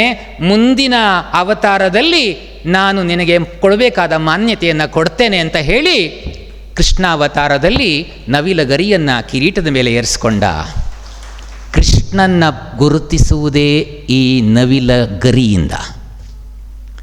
ನಮ್ಮ ಗಜಾನನ ಶರ್ಮ ಅವರಿಗೆ ನವಿಲ ಗರಿ ಸಿಕ್ತು ಅಂದರೆ, ಇನ್ನು ಕರ್ನಾಟಕ ಸಂಘ ಅದು ಗುರುತಿಸ್ತು ಅಂದರೆ ಇಡೀ ಸಮಾಜ ಗುರುತಿಸಿದ ಹಾಗೆ. ಇದು ಗಂಭೀರವಾದ ಒಂದು ಸಂಘ. ಅನೇಕ ಘಟಾನುಘಟಿಗಳು, ಸಂತರು, ವಾಗ್ಮಿಗಳು, ಕವಿಗಳು, ಮಹಾತ್ಮರು ಇಲ್ಲಿಗೆ ಬಂದು ಹೋಗಿದ್ದಾರೆ. ಇಲ್ಲಿಯ ತರಂಗಗಳೇ ಅತ್ಯಂತ ಸಮೃದ್ಧವಾದ ತರಂಗಗಳು. ಅಂಥ ಮಹಾನುಭಾವರು ತ್ಯಾಗ ಮಾಡಿ ಕಟ್ಟಿದ್ದಾರೆ. ಅಂದಿನಿಂದ ಇಂದಿನವರೆಗೂ ಒಂದು ಡಿಗ್ನಿಫೈಡ್ ಆಗಿ ನಡ್ಕೊಂಡು ಬರ್ತಿದೆ. ಅಂತಹ ಈ ಕರ್ನಾಟಕ ಸಂಘದ ಚಿಹ್ನೆನೇ ನವಿಲು. ಅದರದ್ದೊಂದು ಗರಿ ನಮ್ಮ ಗಜಾನನ ಶರ್ಮಗೆ ಇವತ್ತು ಸಿಗ್ತಾ ಇದೆ. ತುಂಬ ಸಂತೋಷ ಆಗ್ತಾ ಇದೆ. ಇನ್ನಷ್ಟು ಬೇಕೆಮಗೆ ಹೃದಯಕ್ಕೆ ಶರ್ಮ, ಇನ್ನಷ್ಟು ಬೇಕೆಮಗೆ ಹೃದಯಕ್ಕೆ ಶರ್ಮ, ಇನ್ನಷ್ಟು ನೆಮ್ಮದಿಯು ದೊರೆಯಲಿದೆ ಶರ್ಮ, ಸರಳ ಸೌಹಾರ್ದತೆಯ ಗಣಿ ನೀವು ಶರ್ಮ, ಸರಳತೆಗೆ ಪುಟವಿಟ್ಟ ಸ್ವರ್ಣವೇ ಶರ್ಮ, ಶರ್ಮ ಶರ್ಮ ಶರ್ಮ ಶರ್ಮ. ಇದೋ ನಿಮಗೆ ಅಭಿವಂದನೆ, ಇದೋ ನಿಮಗೆ ಅಭಿನಂದನೆ. ನಮಸ್ತೆ ನಮಸ್ತೆ ನಮಸ್ತೆ ನಮಸ್ತೆ, ನಮೋ ನಮಃ.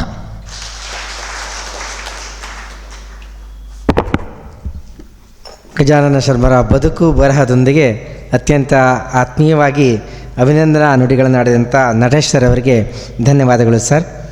ಈಗ ಸನ್ಮಾನ ಕಾರ್ಯಕ್ರಮ. ಶ್ರೀಯುತ ಗಜಾನನ ಶರ್ಮಾ ಅವರು ವೇದಿಕೆ ಮುಂಭಾಗಕ್ಕೆ ನಿಲ್ಲಿಸ್ಕೊಳ್ತಾ ಇದ್ದೇನೆ. ನಮ್ಮ ಕೋಶಾಧ್ಯಕ್ಷರಾದಂಥ HD ಮೋಹನ್ ಶಾಸ್ತ್ರಿಯವರು ಪ್ರಶಸ್ತಿ ಪತ್ರ ವಾಚನವನ್ನು ಮಾಡಬೇಕಾಗಿ ಕೇಳ್ಕೊಳ್ತಿದ್ದೇನೆ. ಕೃಷ್ಣನ ನವಿಲುಗರಿ ರಾಮನಿಗೆ ತೊಡಿಸಿದ ಹಾಗೆ ಅನ್ನಿಸ್ತಾ ಇದೆ. ಅವರಿಗೀಗ ಪ್ರಶಸ್ತಿ ಪ್ರದಾನ ಸಮಾರಂಭ. ಎಲ್ಲರಿಗೂ ನಮಸ್ಕಾರ. ಕರ್ನಾಟಕ ಸಂಘ ನವಿಲುಗರಿ ಪ್ರಶಸ್ತಿ 2025 ಡಾಕ್ಟರ್ ಗಜಾನನ ಶರ್ಮಾ, ಪ್ರಸಿದ್ಧ ಸಾಹಿತಿ, ನಟ, ನಾಟಕಕಾರ ಹಾಗೂ ನಿರ್ದೇಶಕರು, ಹುಕ್ಕಲು ಗ್ರಾಮ, ಸಾಗರ ತಾಲೂಕು, ಶಿವಮೊಗ್ಗ ಜಿಲ್ಲೆ. ಶಿವಮೊಗ್ಗ ಜಿಲ್ಲೆಯ ಸಾಗರ ತಾಲೂಕಿನ ಹುಕ್ಕಲು ಗ್ರಾಮದವರಾದ ಡಾಕ್ಟರ್ ಗಜಾನನ ಶರ್ಮಾ ಕನ್ನಡ ಸಾಹಿತ್ಯ ಸಾಂಸ್ಕೃತಿಕ ವಲಯದಲ್ಲಿ ತಮ್ಮ ವಿಶಿಷ್ಟವಾದ ಸಾಧನೆಯ ಮೂಲಕ ಹೆಸರು ಮಾಡಿದವರು.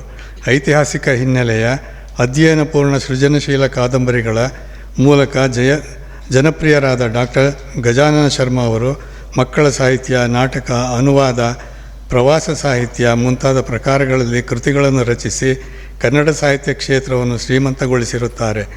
ಇವರ ಹೊಸ ಅಲೆಯ ಕನ್ನಡ ಸಾಹಿತ್ಯ ಕೃಷಿಯನ್ನು ಪರಿಗಣಿಸಿ ಶಿವಮೊಗ್ಗೆಯ ಕರ್ನಾಟಕ ಸಂಘವು 2025ನೇ ಸಾಲಿನ ಕರ್ನಾಟಕ ಸಂಘ ನವಿಲುಗರಿ ಪ್ರಶಸ್ತಿಯನ್ನು ನೀಡಿ ಸಂಭ್ರಮಿಸುತ್ತಿದೆ. ಪ್ರೊಫೆಸರ್ HR ಶಂಕರನಾರಾಯಣ ಶಾಸ್ತ್ರಿ ಅಧ್ಯಕ್ಷರು, ವಿನಯ ಶಿವಮೊಗ್ಗ ಕಾರ್ಯದರ್ಶಿಗಳು, ಕರ್ನಾಟಕ ಸಂಘ ಶಿವಮೊಗ್ಗ, ದಿನಾಂಕ 28/11/2025. ನಮಸ್ಕಾರ.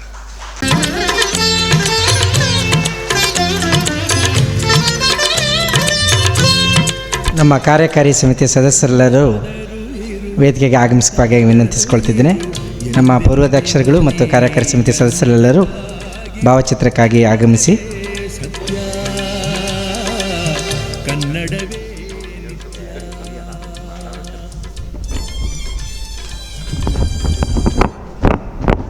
ದೀಪವು ನಿನ್ನದೇ, ಗಾಳಿಯೂ ನಿನ್ನದೇ, ಆರದಿರಲಿ ಬದುಕು ಒಲವಿನ.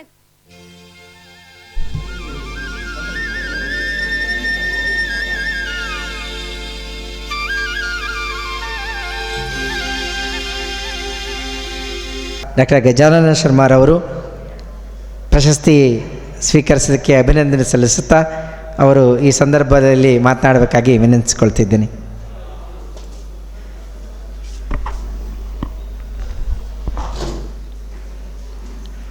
ಎಲ್ರಿಗೂ ನಮಸ್ಕಾರ. ವೇದಿಕೆಯ ಮೇಲಿರುವ ಕರ್ನಾಟಕ ಸಂಘದ ಅಧ್ಯಕ್ಷರಾದ ಶಾಸ್ತ್ರೀಜಿಯವರಿಗೂ, ಕಾರ್ಯದರ್ಶಿಗಳಾದ ವಿನಯ್ ಅವರಿಗೂ ಹಾಗೂ ತಮಗಿರುವ ವಾಕ್ಚಾತುರ್ಯವನ್ನು ಆದರೆ ಹೃದಯಪೂರ್ವಕವಾಗಿ ನನ್ನ ಮೇಲೆ ಪ್ರಯೋಗಿಸಿದಂತಹ ನನ್ನ ಅನುಗಾಲದ ಮಿತ್ರರಾದ ನಮ್ಮ ನಟೇಶ್ ಅವರಿಗೂ ಹಾಗೂ ಇಲ್ಲಿರುವ ನನ್ನ ಪ್ರೀತಿ ಪಾತ್ರರಾದ ಶಿವಮೊಗ್ಗದ ಎಲ್ಲ ಮಹನೀಯರುಗಳಿಗೂ ವಂದಿಸುತ್ತಾ, ನನಗೆ ಇದೊಂದು ತರಹ ತವರು ಮನೆಯ ಉಡುಗೊರೆ ಅಂತ ಭಾವಿಸ್ಬೋದು. ಇನ್ನೊಂದು ರೀತಿಯಿಂದ ಯೋಚನೆ ಮಾಡಿದಾಗ, ನಾನು ಈ ಶಿವಮೊಗ್ಗದಲ್ಲಿ ಮಕ್ಕಳ ಜೊತೆಗೆ ಆಟ ಆಡ್ಕೊಂಡು ಓಡಾಡ್ತಿದ್ದೆ ಭಾಳ ವರ್ಷಗಳ ಕಾಲ. ಕನಿಷ್ಠ ಅಂದರೆ ಒಂದು 10 ವರ್ಷಗಳ ಕಾಲ ಅಂತೂ ಮಕ್ಕಳ ಜೊತೆಗೆ ನಾನು ಮಗುವಾಗಿದ್ದೆ. ಹಾಗಾಗಿ ಪ್ರಾಯಶಃ ಕರ್ನಾಟಕ ಸಂಘಕ್ಕೆ ಅನ್ನಿಸ್ತೇನೋ ಈ ನಮ್ಮ ಮಗುವಿಗೂ ಒಂದು ಕೃಷ್ಣನ ವೇಷ ಹಾಕಿ ಒಂದು ನವಿಲ್ಗರಿ ಸಿಕ್ಸ್ಬಿಡೋಣ ಅಂಥೇಳಿ, ಅದಕ್ಕೆ ಇವತ್ತು ಕರೆದಿದ್ದಾರೆ ಅಂತ ಭಾವಿಸ್ತೀನಿ. ಯಾಕೆಂದರೆ ಶಿವಮೊಗ್ಗ ನನ್ನ ಜಿಲ್ಲೆ, ಶಿವಮೊಗ್ಗ ನನ್ನ ನಗರ ಕೂಡ. ನಾನು ಬೆಂಗಳೂರಿಗೆ ಹೋದರೂ ಕೂಡ ನನ್ನ ನೆನಪಿನಲ್ಲಿ ಶಿವಮೊಗ್ಗ ಗಟ್ಟಿಯಾಗಿ ಬೇರೂರಿದೆ. ನನಗೆ ಒಂದು ಅರ್ಥದಲ್ಲಿ ಸಾಹಿತ್ಯ ಕ್ಷೇತ್ರಕ್ಕೆ ಪ್ರವೇಶವನ್ನು ಕೊಟ್ಟಿದ್ದು ಈ ಶಿವಮೊಗ್ಗದ ನೆಲ. ಮಕ್ಕಳ ನಾಟಕವನ್ನು ಬರೆದಿದ್ದು ಇಲ್ಲಿ, ವಿದ್ಯುಚ್ಛಕ್ತಿಯ ಚರಿತ್ರೆಯನ್ನು ಬರೆದಿದ್ದು ಇಲ್ಲಿ. ನಾನು ಇಲ್ಲಿದ್ದಾಗಲೇ ನಮ್ಮ ಜಿಲ್ಲೆಯ ಹೆಮ್ಮೆ ಎನ್ನಬಹುದಾದಂಥ ದಿವಂಗತ KV ಸುಬ್ಬಣ್ಣನವರು ನಾನು ಬರೆದ ಒಂದು ಶುಷ್ಕವಾದ ವಿಷಯ ಬೆಳಕಾಯಿತು ಕರ್ನಾಟಕ ಕೃತಿಯನ್ನು ನಾವು ಹೆಗ್ಗೋಡ್ನವರು ನಾವು ಪುಸ್ತಕವನ್ನು ಪ್ರಕಟ ಮಾಡ್ತೀವಿ ಅಂತೇಳಿ ಯಾರಿಗೂ ಹೇಳಿದವರಲ್ಲ. ಆದರೆ ನಿಮಗೆ ಹೇಳ್ತಾ ಇದ್ದೀನಿ, ನಿಮ್ಮ ಪುಸ್ತಕ ಏನೋ ಬರೆದಿದ್ದೀರಂತಲ್ಲ, ಅದನ್ನು ನನಗೆ ತಂದುಕೊಡಿ. ಯಾತಕ್ಕೆ ಹೇಳ್ತಾ ಇದ್ದೀನಿ ಅಂತಂದರೆ ನೀವು ದೊಡ್ಡವರು ಅಂತಲ್ಲ, ನನಗೆ ಆ ಬಗ್ಗೆ ಯಾರು ದೊಡ್ಡವರು ಯಾರು ಸಣ್ಣವ್ರ ಬಗ್ಗೆ ಕಲ್ಪನೆ ಇಲ್ಲ. ಆದರೆ ನೀವು ಬರಿತಾ ಇರುವಂಥ ವಿಚಾರ ಇದೆಯಲ್ಲ, ಅದು ಜನಮಾನಸಕ್ಕೆ ಮುಟ್ಟಬೇಕು. ನಾವು ಎಲ್ಲರೂ ವಿದ್ಯುಚ್ಛಕ್ತಿಯನ್ನು ಬಳಸ್ತೇವೆ, ಆದರೆ ವಿದ್ಯುಚ್ಛಕ್ತಿ ಹೇಗೆ ಬಂತು, ಏನಾಯಿತು ಅನ್ನೋದೇ ನಮಗೆ ಯಾರಿಗೂ ಗೊತ್ತಿರಲ್ಲ. ಸಾಹಿತ್ಯ ಬೆಳೆಯಬೇಕಾಗಿದ್ದು ಈ ಥರ ದೈನಂದಿನ ಬದುಕಿನಲ್ಲಿ ನಾವೆಲ್ಲರೂ ಬಳಸುವ ವಿಚಾರಗಳತ್ತ ಹೆಚ್ಚು ಬೆಳಕು ಚೆಲ್ಲೋದ್ರಿಂದ. ಹಾಗಾಗಿ ಆ ಪುಸ್ತಕವನ್ನು ನಾನು ಪ್ರಕಟಿಸುತ್ತೇನೆ ಅಂತ ಹೇಳಿದ್ದಲ್ಲದೆ, ಆ ಕಾಲದಲ್ಲಿ ಅಂದರೆ 2001, 2002, 2003ರಲ್ಲಿ ಹೆಗ್ಗೋಡಿಗೆ ಹೋಗಿ ಬಂದವರ ಹತ್ರ ಎಲ್ಲ ನನ್ನ ಪುಸ್ತಕವನ್ನು ಕೊಟ್ಟು ಅವರು ಎಲ್ಲೋ ಒಂದು ಕಡೆ ನನಗೊಂದು ಸಣ್ಣ ಧನ್ಯತೆಯನ್ನು ಮೂಡಿಸಿದರು. ಅದು ಬಹುಶಃ ನನ್ನನ್ನು ಸಾಹಿತ್ಯ ಕ್ಷೇತ್ರದಲ್ಲಿ ಮುನ್ನಡೆಯುವಂತೆ ಪ್ರೇರೇಪಿಸಿತು. ಈ ಸಂದರ್ಭದಲ್ಲಿ ಯಾಕೆಂದರೆ ಈ ಕರ್ನಾಟಕ ಸಂಘದಲ್ಲಿ ಅವರ ಹೆಸರಿನ ಪ್ರಶಸ್ತಿಯೂ ಇದೆ. ಆ ಮಹನೀಯರನ್ನು ನಾನು ನೆನೆಸ್ಕೋಬೇಕು. ನಾನು ಬೆಂಗಳೂರಿನಲ್ಲಿ ಕೆಲಸದಲ್ಲಿದ್ದಾಗ ಇಲ್ಲಿ ಶಿವಶಂಕರ್ ಭಟ್ ಅಂತ ನನ್ನ ಆತ್ಮೀಯ ಸ್ನೇಹಿತ ಇದ್ದ. ಅವನ ಹತ್ರ ಹೇಳಿದೆ, ನಾನು ಶಿವಮೊಗ್ಗಕ್ಕೆ ಬರ್ತೀನಿ ಕಣೋ, ಟ್ರಾನ್ಸ್ಫರ್ ಕೇಳ್ತಾ ಇದ್ದೀನಿ ಅಂತ. ಬಾ ಮರಯ್ಯ, ನಿನಗೆ ಸಾಹಿತ್ಯಕ್ಕೆಲ್ಲ ಇಲ್ಲಿ ಅನುಕೂಲ ಆಗುತ್ತೆ, ಕರ್ನಾಟಕ ಸಂಘ ಇದೆ ಅಂತ ಹೇಳಿದ್ದ. ನನಗೆ ಈ ಕರ್ನಾಟಕ ಸಂಘ ನೋಡಿದಾಗೆಲ್ಲ ಆಗ ಅನ್ನಿಸ್ತಿತ್ತು. ಹಾಗಾಗಿ ಕರ್ನಾಟಕ ಸಂಘದ ಸಾಂಗತ್ಯ ತುಂಬ ಆಪ್ತವಾಗ್ತಾ ಬಂತು. ಜೊತೆಗೆ ಇಲ್ಲಿ ಇದ್ದ ವಿಜಯ ಶ್ರೀಧರ ಅಕ್ಕ ಅವರು ಇರ್ಬೋದು, ನನ್ನ ಈ ಶಿವಮೊಗ್ಗದ ಹಲವು ಹಿರಿಯರು ಇರ್ಬೋದು, ಅವರೆಲ್ಲ ಇಲ್ಲೇ ಕಾಣುತ್ತಿದ್ದರಿಂದ, ಇಲ್ಲಿ ಅವರೆಲ್ಲ ಸಭೆಗಳನ್ನು ನಡೆಸ್ತಾ ಇದ್ದುದರಿಂದ ನಮಗೂ ಇಲ್ಲಿ ಒಂದು ರೀತಿಯ ಆಪ್ತವಾಗಿ ಎಲ್ಲರ ಜೊತೆಗೆ ಬರೆಯುವ ಅವಕಾಶ ಸಿಕ್ತು.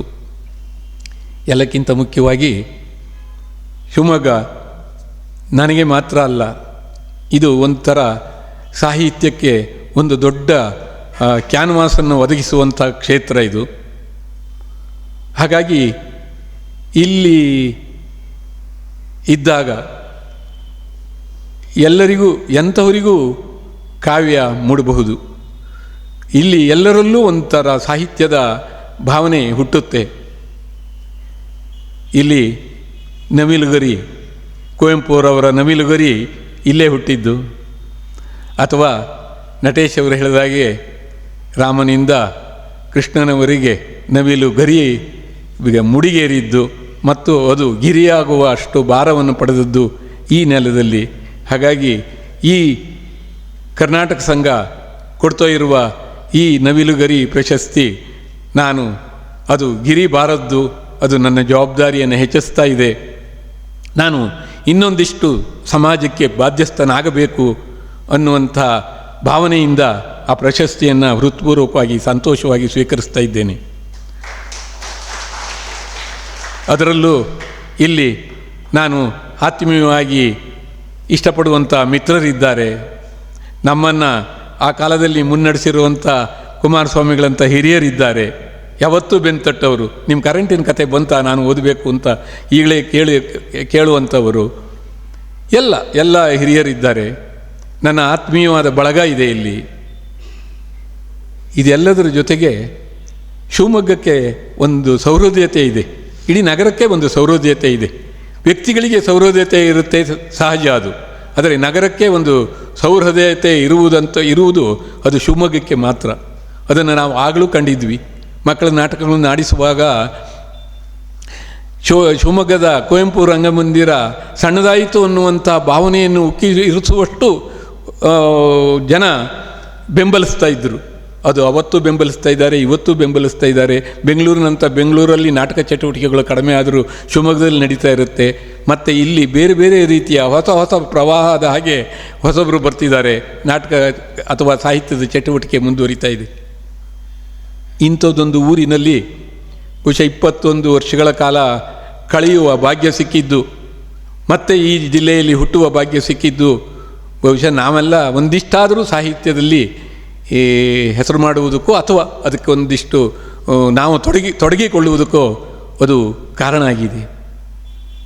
ತುಂಗೆಯ ನೀರು ಅಂತಹದ್ದು, ತುಂಗೆಯ ಮರಳು ಅಂತಹದ್ದು, ಶರಾವತಿಯ ನೀರು ಕೂಡ ಅಂತಹದ್ದೇ. ಹೇಳಿದರು ಚನ್ನಭೈರಾದೇವಿ. ನಿಜವಾಗಿ ಹೇಳಬೇಕು ಅಂತಾದರೆ ನಾನು ಚನ್ನಭೈರಾದೇವಿಯನ್ನು ಬೆಳಕಿಗೆ ತಂದಿದ್ದಲ್ಲ, ಬೆಳಕಿಗೆ ನನ್ನನ್ನು ಚನ್ನಭೈರಾದೇವಿ ಬೆಳಕಿಗೆ ತಂದಳು. ಅದೊಂದು ದಿಟ್ಟ ಹೆಣ್ಣು, ಕರ್ನಾಟಕ ಮರೆಯಲಾರದಂತಹ ವನಿತೆ, ಜಿನವನಿತೆ. ಅವಳ ಚರಿತ್ರೆಯನ್ನು ನಾವು ಮೂಲೆಗುಂಪು ಮಾಡಿದ್ದು ಸತ್ಯ. ನಾನು ಆ ಹೆಮ್ಮೆಯನ್ನು ಖಂಡಿತ ಕಳೆದುಕೊಳ್ಳೋದಕ್ಕೆ ಇಷ್ಟಪಡಲ್ಲ. ನಾನು ಬಾಲ್ಯದಲ್ಲಿ ಕೇಳಿರುವಂಥ ಆಕೆಯ ಮಹತ್ವವನ್ನು ನಾನು ಎಲ್ಲೂ ಪಠ್ಯಪುಸ್ತಕದಲ್ಲಾಗಲಿ ಸಾಹಿತ್ಯದಲ್ಲಾಗಲಿ ನೋಡದೇ ಇದ್ದಾಗ ನಮಗೆ ಒಂದು ಥರ ಖಾಲಿ ಅನಿಸಿದ್ದು ಸತ್ಯ. ಅದು ಅಹಂಕಾರದಿಂದಲ್ಲ, ವಿನಯಪೂರ್ವಕವಾಗಿ ಹೇಳ್ತೀನಿ.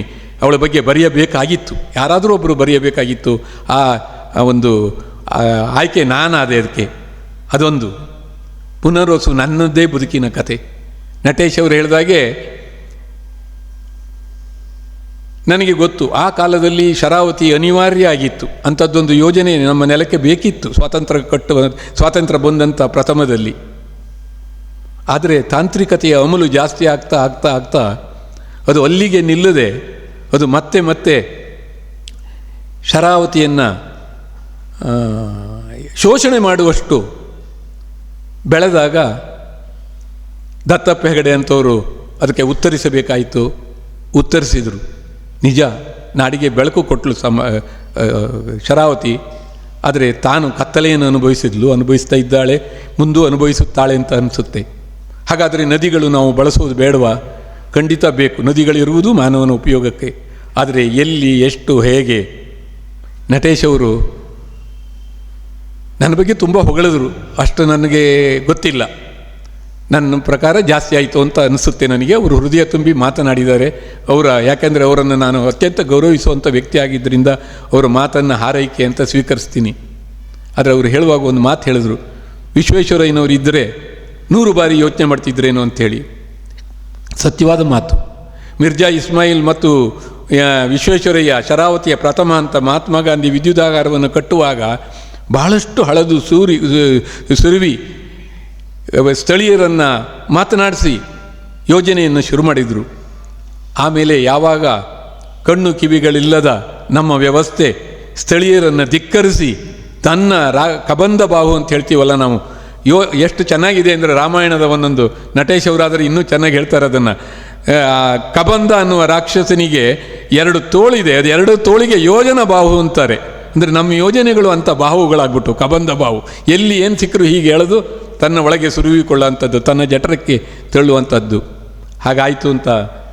ಹಾಗಾದಾಗ ದತ್ತಪ್ಪ ಹೆಗಡೆಯೋ ಮುರಾರಿ ಭಟ್ಟನೋ ಅವತರಿಸ್ತಾರೆ. ಅದನ್ನು ಅನುಭವಿಸಿದವರು ಎಲ್ಲರಿಗೂ ಗೊತ್ತಿದೆ. ಅದು ನಾನು ಕಟ್ಟಿರುವ ಪಾತ್ರವಲ್ಲ, ಶರಾವತಿಯ ಶೋಷಣೆ ಹುಟ್ಟಿಸಿರುವ ಪಾತ್ರಗಳದು. ಶರಾವತಿಯನ್ನು ನಾವು ಸಂತ್ರಸ್ತಗೊಳಿಸಿರುವಂಥ ಸಂದರ್ಭದಲ್ಲಿ ಅಲ್ಲಿಯ ಸ್ಥಳೀಯರ ಭಾವನೆ ಉಕ್ಕಿ ಹರಿದು ಆ ಪಾತ್ರಗಳೆಲ್ಲ ಹೆಪ್ಪುಗಟ್ಟಿದ್ದು. ಅದು ನಂದಲ್ಲ, ಖಂಡಿತವಾಗಿಯೂ ಅಲ್ಲ.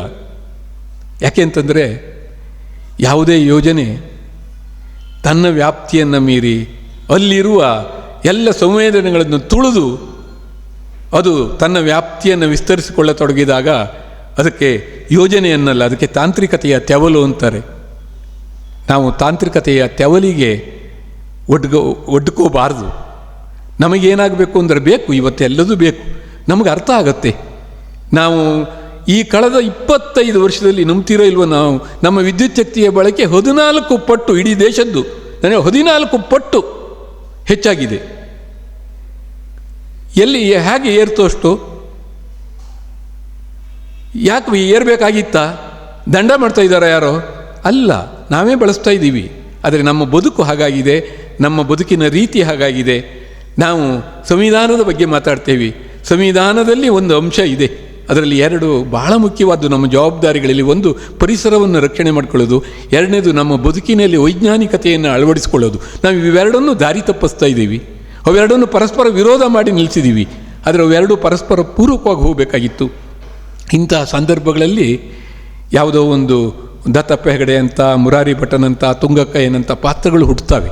ಅದನ್ನು ಬಹಳ ಯಾರೋ ಒಬ್ಬ ಎಲ್ಲಿಂದನೋ ತಂದು ಸೃಷ್ಟಿ ಮಾಡುವಂಥ ಪಾತ್ರಗಳಲ್ಲ. ಪ್ರತಿ ಮನುಷ್ಯನ ಒಳಗೂ ಕೆಲವರು ಬರೆಯುವ ರೂಢಿಯನ್ನು ಮಾಡ್ಕೊಂಡಿರ್ತಾರೆ, ಅವರು ಅದನ್ನು ಬರೀತಾರೆ. ಉಳಿದವರೆಲ್ಲ ಆ ಪಾತ್ರಗಳಾಗಿ ತಮ್ಮನ್ನು ತಾವು ಅನುಭವಿಸ್ಕೊತಾ ಇರ್ತಾರೆ, ಆ ಸಂವೇದನೆಗಳನ್ನು ಒಳಗೆ ತುಂಬಿಕೊಳ್ತಾ ಇರ್ತಾರೆ ಅಥವಾ ಮರುಕಪಡ್ತಾ ಇರ್ತಾರೆ. ಹಾಗಾಗಿ ಪುನರ್ವಸು, ಪ್ರಾಯಶಃ ನಾನು ಮೊದಲು ಪುನರ್ವಸುವನ್ನು ಬರೆದಾಗ ಚೆನ್ನಭೈರಾದೇವಿ ಬರೋ ತನಕ ಪುನರ್ವಸು ಮರೆಯಲ್ಲೇ ಇದ್ಲು. ಯಾವಾಗ ಚೆನ್ನಭೈರಾದೇವಿ ಬಂತು ಆಗ ಪುನರ್ವಸುವನ್ನು ಅವಳ ಜೊತೆಗೆ ಕರ್ಕೊಂಡು ಹೊರಟಳು. ಯಾಕೆ ಬಂತು ಅಂದರೆ, ಎಲ್ಲೋ ಬಯಲು ಸೀಮೆಯ ಯಾರೋ ಪಾವಗಡದಿಂದ ಒಬ್ಬ ರೈತರು ಮಾತಾಡಿಬಿಟ್ಟು, ಸರ್ ಅದು ಯಾವ ನೆಲ, ಎಲ್ಲಿಂದ ಆ ಪಾತ್ರಗಳು ಹುಟ್ಟಿದ್ವು ಅಂತ ಕೇಳಿದಾಗ ನಮಗೆ ಏನು ಹೇಳಬೇಕು ಅಂತ ತೋಚಲ್ಲ. ಯಾಕೆಂದರೆ ಅವರಿಗೆ ಕಾಡು ಗೊತ್ತಿಲ್ಲ, ಇದು ಗೊತ್ತಿಲ್ಲ.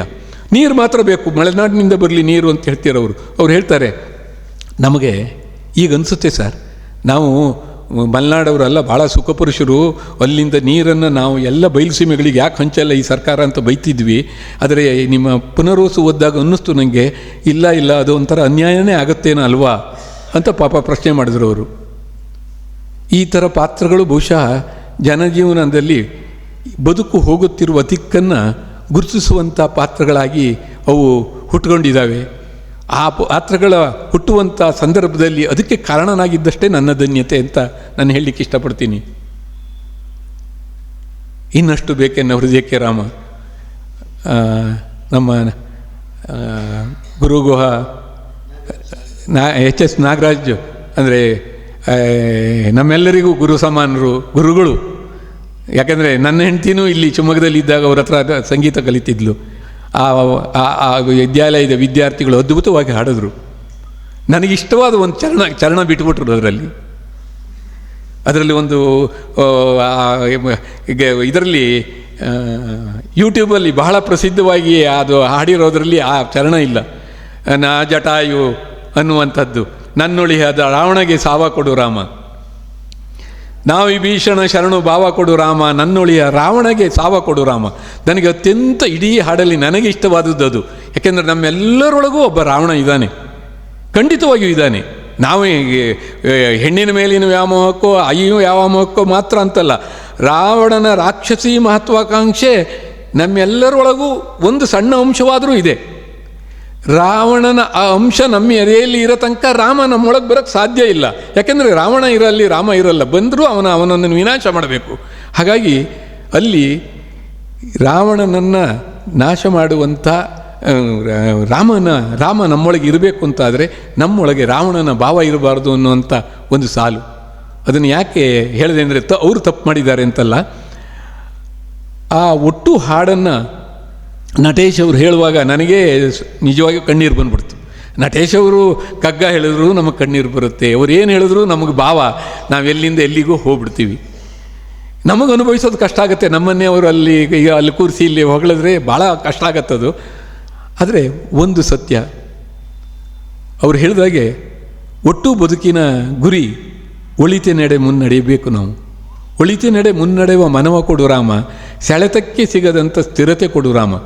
ನಾನು ಯಾವುದಾದ್ರೂ ಕಾಲೇಜಿಗೆ ಹೋದರೆ ಮಕ್ಕಳಿಗೆ ಇದನ್ನು ಖಂಡಿತವಾಗಿ ಹೇಳ್ತೀನಿ. ಇವೆರಡೇ ಇಡೀ ಜೀವನದ ಸೂತ್ರ ಅದು. ನಾವು ಒಳಿತೆ ನಡೆ ಮುನ್ನಡೆ ಹೋಗ್ತೀವಿ ಒಳ್ಳೇದು ಮಾಡಬೇಕು ಅಂತ, ಎಲ್ಲೋ ಒಂದು ಕಡೆ ಸೆಳೆತ ಬರುತ್ತೆ, ನಾವು ತಪ್ತೀವಿ. ಆ ಎರಡು ಸಾಲುಗಳನ್ನು ನಾವು ಜೀವನದಲ್ಲಿ ಅಳವಡಿಸಿಕೊಂಡ್ರೆ ನಮ್ಮ ಬದುಕು ಸುಂದರವಾಗುತ್ತೆ ಅಂಥೇಳಿ ಈ ಎಲ್ಲ ಕಾರಣಗಳಿಂದ ಈ ಕರ್ನಾಟಕ ಸಂಘ ಈ ಹಾಡಿನ ಕಾರಣದಿಂದಲೂ ಈ ಕಾದಂಬರಿಯ ಕಾರಣದಿಂದಲೂ ಇಂಥದ್ದೊಂದು ಹೊರೆಯನ್ನು ನನ್ನ ಮೇಲೆ ಹೊರಿಸಿದೆ. ಇವತ್ತು ಇನ್ನೊಂದಿಷ್ಟು ಜವಾಬ್ದಾರಿ ಹೊತ್ಕೋ ನೀನು ಸುಲಭಕ್ಕೆ ಬಿಡಬಾರದು ಅಂತ ಹೇಳಿ ನಾನು ಅದನ್ನು ಖಂಡಿತವಾಗಿಯೂ ಸ್ವೀಕರಿಸ್ತೀನಿ. ಯಾಕೆಂದರೆ ಆ ಹೊರೆ ಒಂದು ರೀತಿಯ ಹಗುರವಾದ ನವಿಲುಗರಿ, ಆದರೆ ಅದರ ಭಾರ ನಟೇಶ್ ಅವರು ಹೇಳಿದಾಗೆ ಗಿರಿ ಭಾರ ಅದು. ಆದರೂ ಅದನ್ನು ನಿಭಾಯಿಸಬೇಕು. ಆಯುಷ್ಯ ಆರೋಗ್ಯ ಇರುವಷ್ಟು ದಿನಗಳ ಕಾಲ ನಾವೆಲ್ಲ, ಅದರಲ್ಲೂ ಸರ್ಕಾರಕ್ಕೆ ಶುಲ್ಕಗಳನ್ನು ಕಟ್ಟದೇ ಓದ್ದವರು ನಾವು, ಅನ್ನವನ್ನು ಬೇರೆಯವರು ಕೊಟ್ಟಿದ್ದನ್ನು ಊಟ ಮಾಡಿ ಓದ್ದವರು ನಾವು. ಹಾಗಾಗಿ ನಾವು ಸಮಾಜಕ್ಕೆ ಭಾರವಾಗುವ ಯಾವ ಹಕ್ಕು ನಮಗಿಲ್ಲ. ನಾವು ಈಗ ಕೊಡೋದಾದರೆ ಸರ್ಕಾರ ಕೈ ತುಂಬ ಪೆನ್ಷನ್ ಕೂಡ ಕೊಡ್ತಾ ಇರೋದ್ರಿಂದ ನಾವು ಮಾಡಿದರೆ ಏನಾದರೂ ಒಳ್ಳೇದು ಮಾಡಬೇಕು, ಇಲ್ದಿದ್ದರೆ ಮುಚ್ಕೊಂಡು ಮನೇಲಿ ಇರಬೇಕು. ಇಷ್ಟೇ ನಮಗಿರೋದು ಎರಡೇ ಆಯ್ಕೆ. ಹಾಗಾಗಿ ನಾನು ಮೊದಲನೇ ಆಯ್ಕೆಯನ್ನು ಅಂದರೆ ಏನೋ ಸಾಧ್ಯವಾದರೆ ಒಂದಿಷ್ಟು ಒಳ್ಳೆಯದು ಅಂತ ತಿಳ್ಕೊಂಡು ನಾವು ಬರೆಯೋದು. ಜನ ಅದನ್ನು ಇದುವರೆಗಂತೂ ಪ್ರೀತಿಯಿಂದ ಸ್ವೀಕರಿಸಿದ್ದಾರೆ. ಮುಂದೆ ಸ್ವೀಕರಿಸಿದ್ದಾರೆ ಅಂದರೆ ಅದು ನಮ್ಮ ಆನಂದ, ನಮ್ಮ ಕೃತಕೃತ್ಯತೆ ಅಂತ ತಿಳ್ಕೊತೀನಿ. ಅದನ್ನು ಮಾಡ್ತೀನಿ ಅಂಥೇಳಿ ಕರ್ನಾಟಕ ಸಂಘ ಪ್ರೀತಿಯಿಂದ ಕೂಡ ಮಾಡಿರುವ ಈ ಪ್ರಶಸ್ತಿಗೆ ನನ್ನ ಉತ್ತರವಾಗಿ ನಾನು ಹೇಳ್ತಾ, ತಾವು ನನ್ನ ಮೇಲೆ ಹೊರಿಸಿರುವ ಹೊರೆಯನ್ನು ಹೊರ್ತೀನಿ. ತಮ್ಮ ಪ್ರೀತಿಯ ಭಾರ ಯಾವತ್ತೂ ನನ್ನ ಮೇಲೆ ಇರಲಿ ಅಂತ ಹೇಳ್ತೀನಿ. ಜೊತೆಗೆ ಇಲ್ಲಿರುವ ಎಲ್ಲ ಹಿರಿಯರಿಗೆ, ಬಹಳಷ್ಟು ಜನ ಪ್ರತಿ ಕ್ಷಣದಲ್ಲೂ ನಮ್ಮನ್ನು ಮುನ್ನಡೆಸಿರುವಂಥವರು, ನಮ್ಮ ಜೊತೆಗೆ ಬಂದಂಥವರು, ಕೈ ಹಿಡಿದು ನಡೆಸಿದವರು. ಅವರು ಹೇಳಿದಾಗೆ ನನ್ನ ಜೀವನದ ಅತ್ಯಂತ ಪ್ರಿಯವಾದ ಅದು ಅನ್ನ ಉಣುವೊಂದು ಕೇಳು, ಅದನ್ನು ಬೇಯಿಸಿದ ನೀರು, ನಿನ್ನ ದುಡಿತದ ಬೆಮರೋ ಪೆರರ ಕಣ್ಣೀರು, ಉಣ್ಣು ನೀ ಜಗಕ್ಕೆ ಉಣಲಿತ್ತನಿತ, ಮಿಕ್ಕೂಟ ಜೀರ್ಣಿಸಿದ ಋಣಶೇಷ. ನಾವೆಲ್ಲ ಮಿಕ್ಕೂಟವನ್ನು ಮಾಡ್ತಾಯಿದ್ದೀವಿ. ಅಂದರೆ ಅದಿಷ್ಟನ್ನು ಮಾಡದೆ ಯಾವ ಊಟ ಜಾಸ್ತಿ ಆಗುತ್ತೋ ಆ ಊಟ ನಮ್ಮೊಳಗೆ ಹೋಗಿ ಕೊಬ್ಬಾಗತ್ತೆ, ಶುಗರ್ ಆಗುತ್ತೆ, ಬಿ ಪಿ ಆಗುತ್ತೆ. ಅದು ಆಗ್ತಾ ನಾವೆಲ್ಲ 40, 50, 60ರಲ್ಲೇ ಅವೆಲ್ಲದನ್ನು ಪಡ್ಕೋತೀವಿ. ಅದು ಯಾವುದು ಆಗೋದು ಬೇಡ. ನಾವು ಆದಷ್ಟು ನಮ್ಮ ದುಡಿಮೆಯನ್ನು ನಾವು ಉಣ್ಣೋಣ, ನಮ್ಮ ದುಡಿಮೆಯನ್ನು ನಾವು ತಿನ್ನೋಣ, ನಮ್ಮ ದುಡಿಮೆಯನ್ನು ನಾವು ಹಂಚಿಕೊಂಡು ತಿನ್ನೋಣ, ಸಂತೋಷವಾಗಿ ತಿನ್ನೋಣ ಅಂತ ಹೇಳ್ತಾ, ನನಗೆ ಇದು ಕನಸು ಮನಸ್ಸಲ್ಲೂ ಗೊತ್ತಿರಲಿಲ್ಲ. ವಿನಯ್ ಅವರು ನನಗೆ ಮೋಸ ಮಾಡಿದ್ರು. 28ಕ್ಕೆ ಒಂದು ಫಂಕ್ಷನ್ ಇದೆ, ಬರಬೇಕು ನೀವು ಅಂತ ಅಂದರು. ನನಗೆ ಈ ಥರ ಏನೋ ಪ್ರಶಸ್ತಿ ಅಂತ ಗೊತ್ತಿರಲಿಲ್ಲ. ನಾನು ಕರ್ನಾಟಕ ಸಂಘದಲ್ಲಿ ಇದೇನು ತಿಂಗಳ ಅತಿಥಿ ಅದು ಇದು, ನನಗೆ ಬೇರೆಯವರು ಇದನ್ನು ಮುಂದುಗಡೆ ಒಂದು ಸ್ವಲ್ಪ ಹುಲ್ಲು ಕಟ್ಟಿ ಹಿಂದ್ಗಡೆ ಕತೆ ಓಡಿಸಿದ್ರು ಅವರು. ನಾನು ಅದೇ ಅಂದ್ಕೊಂಡೆ, ಹ್ಞೂ ಅಂತಂದೆ. ಆದರೆ ಇಲ್ಲಿ ಬಂದಾಗ ಅಥವಾ ಹೋದ ವಾರ ಅವರು ಸತ್ಯ ಹೇಳಿದಾಗ ಗೊತ್ತಾಯಿತು, ನಾನು ಈ ನೆಲದಲ್ಲಿ ಅದನ್ನು ಸ್ವೀಕರಿಸೋದಕ್ಕೆ. ಯಾಕೆಂದರೆ ಶಿವಮೊಗ್ಗ ನಾನು ಹೇಳಿದ ಹಾಗೆ ಇದು ನನ್ನ ತವರು ಮನೆ, ಆದ್ದರಿಂದ ಇದು ತವರು ಮನೆಯ ಉಡುಗೊರೆ ಅಂತ ಭಾವಿಸಿ ಅದನ್ನು ಹೃತ್ಪೂರ್ವಕವಾಗಿ ಸ್ವೀಕರಿಸಿ ತಮ್ಮೆಲ್ಲರಿಗೂ ವಂದಿಸಿ ನನ್ನ ಮಾತನ್ನು ಮುಗಿಸ್ತೇನೆ. ನಮಸ್ಕಾರ.